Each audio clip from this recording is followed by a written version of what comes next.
अस्सलाम वालेकुम। हमारे इर्द गिर्द ऐसे बहुत से लोग मिलेंगे जो अपने ख़िलाफ़ तो एक लफ्ज़ सुनना पसंद नहीं करते, लेकिन उनका ज़्यादा टाइम दूसरों के बारे में बातें करने और तनकीद में गुजरता है। वो कहते हैं ना कि जो खाली बर्तन होते हैं ना वो ज़्यादा शोर करते हैं। इल्म अकल तो फ़ारग समझो, खाली भांडे खड़ खड़ कर दें। अपने इर्द गिर्द नज़र दौड़ाएँ तो बहुत से लोग आपके साथ जुड़े होते हैं, बहुत से लोग अपनी फ्रेंडशिप का दावा करते हैं, लेकिन आप ऐसे लोगों को साथी बनाएं जिनके पास कोई विजन हो और जिनकी थॉट्स पॉजिटिव हों और जो कि सिर्फ दूसरों के बारे में हर वक्त बातें ना कर रहे हों। हमेशा नरमी और आजिज़ी इख्तियार करें, दूसरों के साथ बांटना सीखें। अच्छे ख्यालात हों या अच्छी सोच हो, इनका भी बांटना एक बहुत बड़ा अमल है। जा बजा मायूसी और नाउमीदी की फ़ज़ा मत कायम करें। वो कहते हैं ना, पैवस्ता रहे शजर से उम्मीदें बहार रख। आइए आपको ज़िंदगी के बारे में चंद सुनहरे असूल बताते हैं। माजी को पीछे छोड़ो, भूल जाओ, उसके साथ अमन में रहें। जो हो गया वो हो गया, उससे सबक सीखें और आगे बढ़ जाएं। भूलने की कोशिश करें, वरना आपका आज और आपका जो सुनहरी ये प्रेजेंट है ना, इसको आप ख़राब कर लेंगे। दुनिया आपके बारे में क्या सोचती है, it's none of your business, ये उनकी सोच है। वक़्त हर चीज़ का मरहम है। वक़्त को कभी भाई मेरे वक़्त दें। अपना मुआवजा कभी दूसरों से मत करें। आपको नहीं पता कि डीप डाउन हो सकता है कि उनके प्रॉब्लम आपसे भी ज़्यादा हों।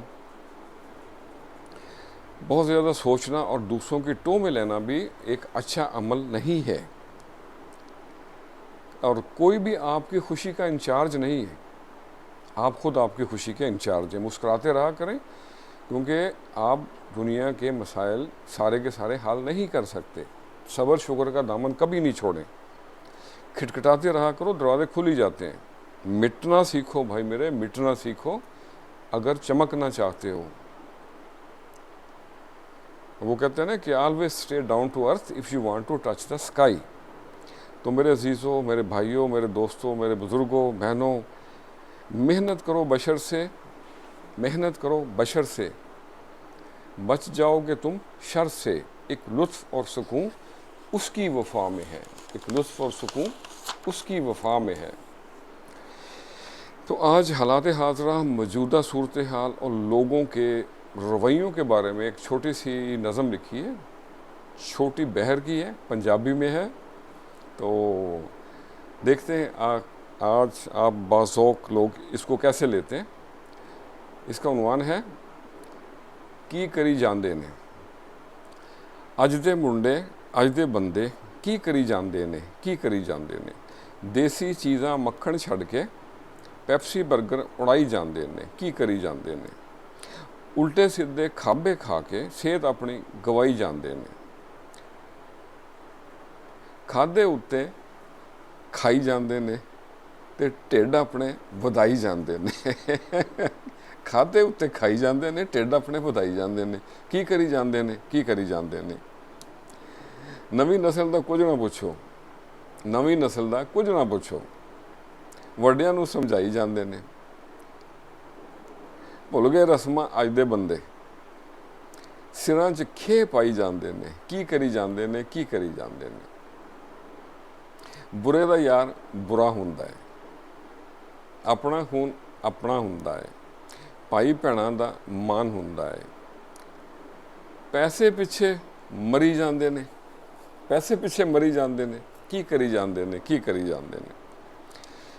पहले मसले हल नहीं हुंदे, नवे फवाड़े पाई जांदे ने। अज़लों झूठे ख्वाब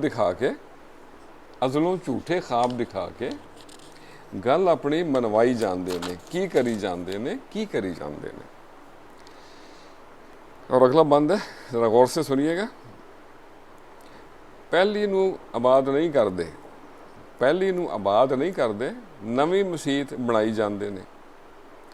जिथे कोई कदर ना होवे, बिन बुलाए जाई जांदे ने। की करी जांदे ने। ਗਰੀਬਾਂ ਲਈ ਚੰਦਾ ਇਕੱਠਾ ਕਰ ਕਰ ਜੇਬੋ ਜੇਬੀ ਭਾਈ ਜਾਂਦੇ ਨੇ। ਬਜ਼ੁਰਗਾਂ ਨੂੰ ਪੁੱਛਣਾ ਛੱਡ ਗਏ ਇਹ, ਗੂਗਲ ਨਾਲ ਯਾਰੀ ਲਾਈ ਜਾਂਦੇ ਨੇ। ਕੀ ਕਰੀ ਜਾਂਦੇ ਨੇ, ਕੀ ਕਰੀ ਜਾਂਦੇ ਨੇ। ਪਿਆਰ ਮੁਹੱਬਤ ਛੱਡ ਗਏ ਯਾਰੋ, ਦਿਲ ਵਿੱਚ ਨਫ਼ਰਤ ਭਰ ਗਏ ਯਾਰੋ। ਕੰਮ ਤੋਂ ਦੌੜੇ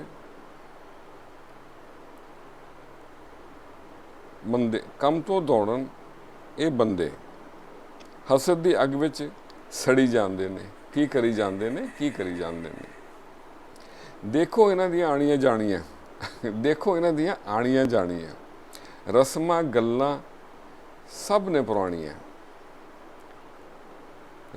ਇੱਕ ਵਾਰੀ ਫਿਰ ਕਹਿੰਦੇ ਨੇ, ਦੇਖੋ ਇਹਨਾਂ ਦੀਆਂ ਆਣੀਆਂ ਜਾਣੀਆਂ, ਰਸਮਾਂ ਗੱਲਾਂ ਸਭ ਨੇ ਪੁਰਾਣੀਆਂ।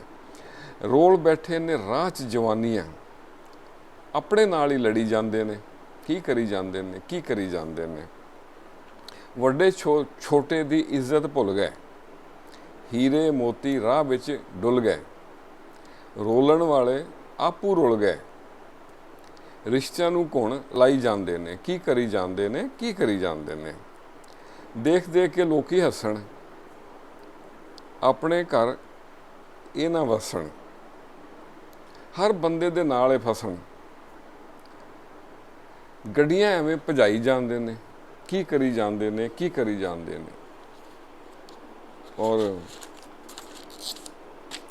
ਆਖਰੀ ਬੰਦ ਹੈ, ਘਰੋਂ ਕਰੀ ਹਾਲ ਭੈੜਾ, ਛੱਡੋ ਲੋਕਾਂ ਦਾ ਖਹਿੜਾ,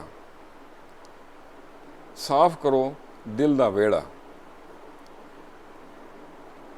ਚੰਗੇ ਲੋਕ ਕਦੀ ਢੋਹ ਨਹੀਂ ਲਾਉਂਦੇ। ਕੀ ਕਰੀ ਜਾਂਦੇ ਨੇ, ਕੀ ਕਰੀ ਜਾਂਦੇ ਨੇ। ਪਹਿਲੀ ਨੂੰ ਆਬਾਦ ਨਹੀਂ ਕਰਦੇ, ਨਵੀਂ ਮਸੀਤ ਬਣਾਈ ਜਾਂਦੇ ਨੇ। ਨਵੀਂ ਨਸਲ ਦਾ ਕੁਝ ਨਾ ਪੁੱਛੋ, ਵੱਡਿਆਂ ਨੂੰ ਸਮਝਾਈ ਜਾਂਦੇ ਨੇ। ਕੀ ਕਰੀ ਜਾਂਦੇ ਨੇ, ਕੀ ਕਰੀ ਜਾਂਦੇ ਨੇ। तो आज के लिए मेरे भाइयों इतना ही। अपनों की कदर किया करें, बुज़ुर्गों को टाइम दिया करें। ये बात आहिस्ता आहिस्ता समझ आती है। बुज़ुर्गों के पास बैठना भी अल्लाह को बहुत पसंद है, और बुज़ुर्गों के साथ जो आप टाइम गुजारते हैं ना, वो टाइम क़यामत वाले दिन आपके हक़ में गवाही देगा। तो always stay positive, be positive, think positive if you want to get positive. खुश रहें और सबके लिए आसानियों का सबब बने। अस्सलामु अलैकुम।